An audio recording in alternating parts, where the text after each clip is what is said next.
Hello everyone, welcome to my channel SK English classes. Friends, आज हम कक्षा 10 की इंग्लिश की एक नए पोएम का अध्ययन करने जा रहे हैं जिसका नाम है ए टाइगर इन द जू और इसके पोएट हैं लेस्ली नॉरिस। ठीक है, तो चलिए हम अपनी पोएम को शुरू करते हैं। ए tiger in the zoo. A tiger मतलब एक बाघ, इन मतलब में, द जू मतलब चिड़ियाघर। ठीक है, तो चिड़ियाघर में एक बाघ, ठीक, और इसके पोएट हैं लेस्ली नॉरिस। ठीक है, अब यहाँ पर दिया है आपको अबाउट द पोएट। तो जैसा कि आप लोग हमेशा की तरह जानते हैं कि अबाउट द पोएट यानी कवि के बारे में कुछ भी पूछा नहीं जाता है। फिर इसके बाद दिया है आपका अबाउट द पोएम यानी पोएम के बारे में। तो पोएम के बारे में आप खुद जान जाएंगे पोएम को पढ़ते पढ़ते, क्योंकि पोएम के बारे में ही मतलब थोड़ा सा एक बेस तैयार किया गया है। ठीक है, तो चलिए हम अपनी पोएम को शुरू करते हैं।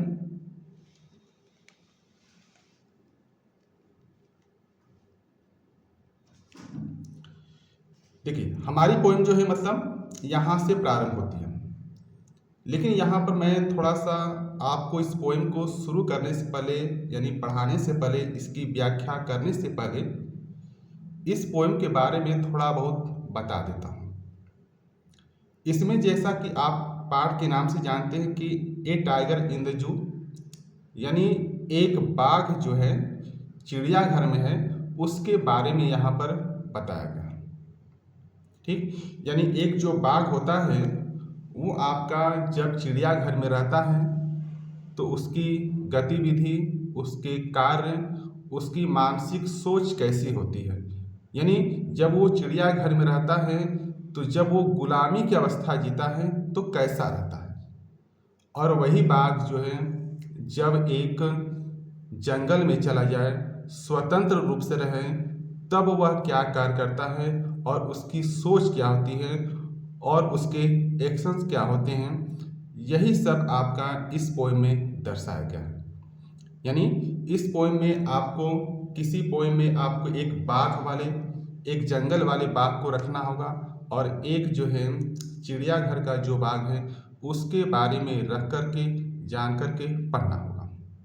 ठीक है, तो आप लोगों के लिए एक कार्य यहाँ पर मैं दे रहा हूँ कि जब मैं इस पोएम को पढ़ाऊँगा, एक्सप्लेन करूँगा, तो आप लोग कमेंट में ज़रूर बताएंगे कि इस लाइन में या फिर इस पोएम में किस बाघ का वर्णन किया गया है। यानी चिड़ियाघर वाले बाघ का वर्णन किया गया है या फिर जंगल वाले बाघ का वर्णन किया गया है, कमेंट में ज़रूर बताइएगा। ठीक है, हालांकि मैं भी आप लोगों को पोएम के अंत में बता दिया करूँगा कि ये किस बाघ के बारे में वर्णन किया गया। ठीक है, तो चलिए हम अपनी पोएम को शुरू करते हैं। ठीक है, he stalks in his vivid stripes the few steps of his cage on pads of velvet quiet in his quiet rich. देखिए, अब कवि यहाँ पर क्या कहते हैं कि ही स्टॉक्स, ही स्टॉक्स, ही मतलब वह, स्टॉक्स मतलब शान से चलता है, इन हिज विविड यानी अपनी विविड मतलब चमकीली, स्ट्राइप्स मतलब धारियों में। ठीक है, तो वह अपनी चमकीली धारियों में शान से चलता है। यानी कौन चलता है, ही यहाँ पर लगा गया है, यानी ये बाघ के बारे में लिखा गया। ठीक है, तो यहाँ पर क्या हो जाएगा कि he stalks in his vivid stripes यानी वह अपनी चमकीली धारियों में शान से चलता है।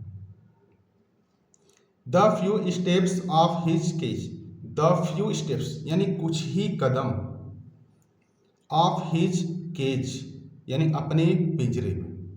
ठीक है, यानी अपने पिंजरे में कुछ ही कदम। अब ऐसा कवि क्यों कर रहे हैं, क्योंकि जो पिंजरा होता है वो एक सीमित होता है, यानी एक सीमित स्थान तक बना होता है, इसलिए वो बेचारा बाघ क्या करे, उस बाग में ही उस पिंजरे में ही मतलब अपना चलता रहता है।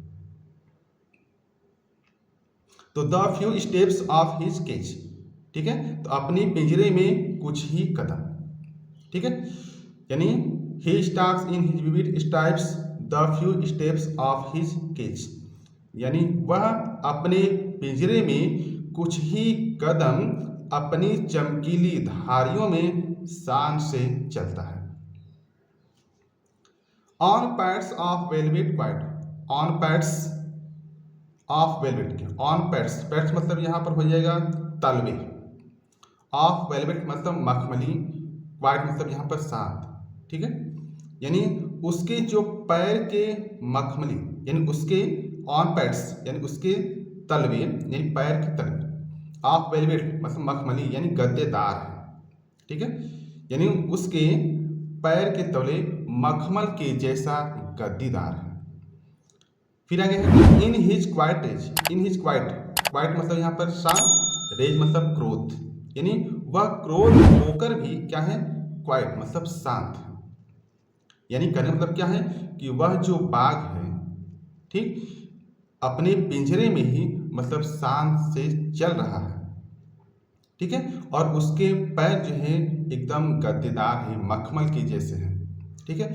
हालांकि उस बाघ को यानी पिंजरे वाले बाघ को क्रोध तो बहुत आ रहा है, लेकिन करे तो करे क्या, वो पिंजरा तोड़कर बाहर जा नहीं सकता, इसलिए यहाँ पर मतलब क्या है कि वह क्रोधित तो बहुत है लेकिन फिर भी क्या है, वो शांत है, ठीक है। तो एक बार फिर से इसका अर्थ समझ लेते हैं कि he stalks in his vivid stripes, यानी वह अपनी चमकीली धारियों में शान से चलता है।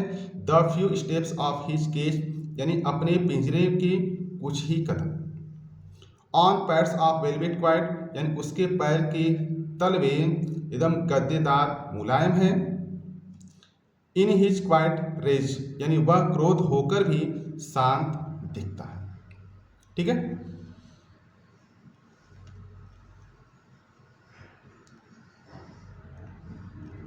अब आगे चलते हैं। तो he should be lurking in shadow sliding through long grass near the water hole where plump deer pass, ठीक है।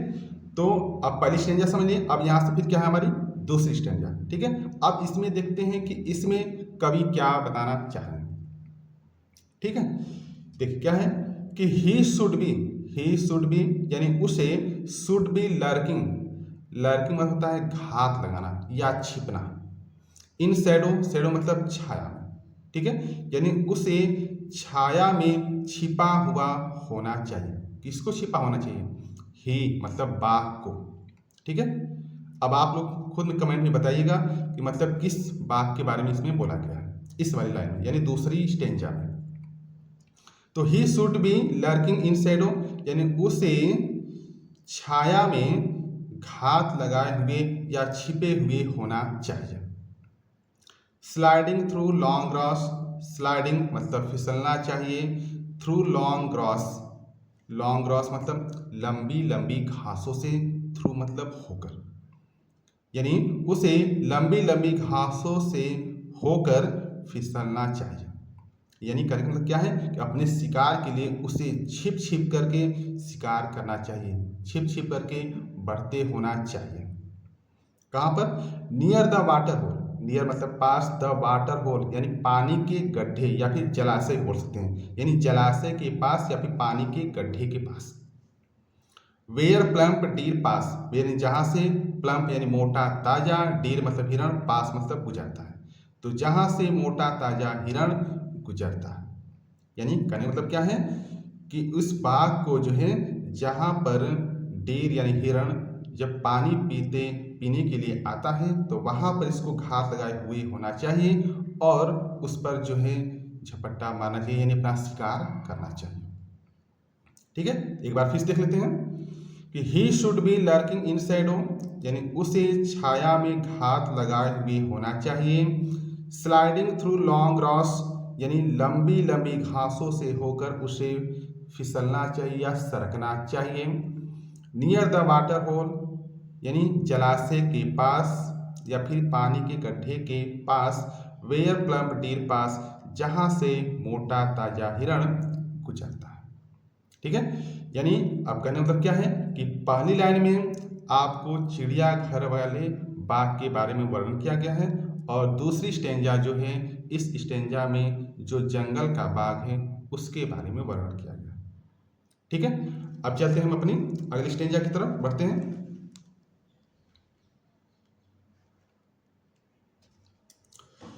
He should be snarling around houses at the jungle's edge, baring his wide fangs, his claws, terrorizing the village. ठीक, तो he should be यानी उसे should be snarling में होता है गुर्राना। ठीक है, अराउंड हाउसेज यानी घरों के आसपास। ठीक है, तो he should be snarling around houses यानी उसे घरों के आसपास गुर्राते हुए होना चाहिए। किसको? यानी जो जंगल का बाग है उसको। ठीक है, तो he should be snarling around houses यानी उसे घरों के आसपास गुर्राते हुए होना चाहिए। At the jungle's edge, at the jungles यानी जंगल के एज मतलब किनारा। ठीक है, तो जंगल के किनारों के यानी उसे जंगल के किनारों के आसपास के घरों के पास गुर्राते हुए होना चाहिए। ठीक, फिर आगे है कि baring his white fangs his claws. Baring होता है दिखाना, हिज वाइट फैंक्स यानी अपने सफेद फैंक्स मतलब तीक्ष्ण दांतों को यानी नुकीली दांतों को, हिज क्लास यानी अपने पंजों की। फिर उसके बाद टेरराइजिंग मतलब आतंकित करना या फिर डराना, द विलेज यानी गांव वालों को। ठीक है, यानी उसे गांव वालों को आतंकित करते हुए जाना चाहिए। कैसे? हिज क्लास यानी अपने पंजों को, और फिर क्या है हिज वाइट फैंक्स यानी अपने सफेद तीक्ष्ण दांतों से। यानी उसे अपने पंजों को और अपने सफेद तीक्ष्ण दांतों को दिखाकर या फिर दिखाते हुए गांव वालों को आतंकित करते हुए होना चाहिए या फिर डराते हुए होना चाहिए। ठीक है, एक बार फिर देख लेते हैं। He should be snarling around houses at the jungle's edge यानी उसे जंगल के किनारों पर घरों के आसपास गुर्राते हुए होना चाहिए। Baring his white fangs his claws terrorising the village यानी उसे अपने पंजों और अपने सफेद तीक्ष्ण दांतों को दिखा करके गांव वालों को आतंकित करते हुए होना चाहिए। ठीक है, यानी किसको? वो जो आपका जंगल का बाग है यानी उसको। ठीक है, तो ये रही अभी तक हमारी पहली, दूसरी और तीसरी स्टेंजा का अर्थ। और अब हम चलते हैं अपनी अगली स्टेंजा की तरफ। But he is locked in a concrete cell, his strength behind the bars. But लेकिन ही इज लॉक्ड यानी वह बंद है, in a concrete cell. Concrete cell मतलब सीमेंट की कोठरी यानी कोठरी में बोल दीजिए। लेकिन वह, बट ही इज लॉक्ड लेकिन वह एक सीमेंट की कोठरी में बंद है। His strength behind bars, his strength यानी उसकी शक्ति, बिहाइंड बार्स सलाखों के पीछे है। ठीक है, यानी कहने मतलब क्या है, वो बाघ जो है मतलब बहुत ही ताकतवर है, शक्तिशाली है, लेकिन अब चूंकि वो एक कोठरी में बंद है इसलिए उसकी शक्ति भी क्या है मतलब बंद ही है, यानी सब कुछ उसकी शक्ति पूरी उस कोठरी में ही बंद है। तो but he is locked in a concrete cell, his strength behind bars, लेकिन वह एक सीमेंट की कोठरी में बंद है। His strength behind the bars, उसकी शक्ति सलाखों के पीछे है। Stalking the length of his cage ignoring visitor. Stalking मतलब शान से चलता है, द लेंथ मतलब लंबाई में, ऑफ हिज केज यानी अपने पिंजरे की। इग्नोरिंग विजिटर, इग्नोरिंग मतलब नज़रअंदाज करते हुए, विजिटर्स मतलब आगंतुकों की यानी पर्यटकों की। ठीक है, तो यानी पर्यटकों को नज़रअंदाज करते हुए वह अपनी पिंजरे की लंबाई में पूरी शान से चलता है। ठीक है, आखिर करे तो करे क्या, क्योंकि वह पिंजरे में बंद है तो उसकी शक्ति क्या है, मतलब उसी पिंजरे में ही बंद है, मतलब सब कुछ उसी में ही बंद है। ठीक है, एक बार फिर इसका देख लेते हैं। But he is locked in a concrete cell, his strength behind bars, लेकिन वह एक सीमेंट की कोठरी में बंद है, उसकी पूरी शक्ति सलाखों के पीछे है। Stalking the length of his cage ignoring visitors, यानी पर्यटकों को नज़रअंदाज करते हुए या फिर आगंतुकों को नज़रअंदाज करते हुए वह अपने पिंजरे की पूरी लंबाई में शान से चलता रहता है। ठीक है, यानी कौन, वही जो चिड़ियाघर का जो बाघ है। ठीक है, फिर आगे चलते हैं हम कि he hears the last voice at night the patrolling cars and stares with his brilliant eyes at the brilliant stars. He hears, he मतलब वह हियर्स सुनता है, द लास्ट वॉइस आखिरी आवाज, एट नाइट मतलब रात को। ठीक है, तो ही hears the last voice at night, यानी वह रात को आखिरी आवाज सुनता है। The patrolling car, the patrolling मतलब गश्त लगाती हुई, कार्स मतलब कारों का। ठीक है, यानी वह गश्त लगाती हुई कारों का, ठीक है, आखिरी आवाज, लास्ट वॉइस यानी आखिरी आवाज रात को सुनता है। कौन, यानी जो चिड़ियाघर का बाघ, यानी बहुत से लोग होते हैं जो चिड़ियाघर की देख रेख करते हैं, तो वो रात को गश्त लगाते हैं, घूमते हैं कि कहीं कोई जानवर मतलब बाहर न निकल गया हो। ठीक है, तो ही hears the last voice at night the patrolling cars, यानी वह गश्त लगाती हुई कारों का आखिरी आवाज रात को सुनता है। And stares with his brilliant eyes at the brilliant stars, and और स्टेयर्स मतलब घूरता है या फिर देखता है, विथ हिज यानी अपनी ब्रिलियंट आइज यानी चमकीली आँखों से, एट द ब्रिलियंट स्टार्स यानी चमकते हुए, स्टार्स मतलब तारों को।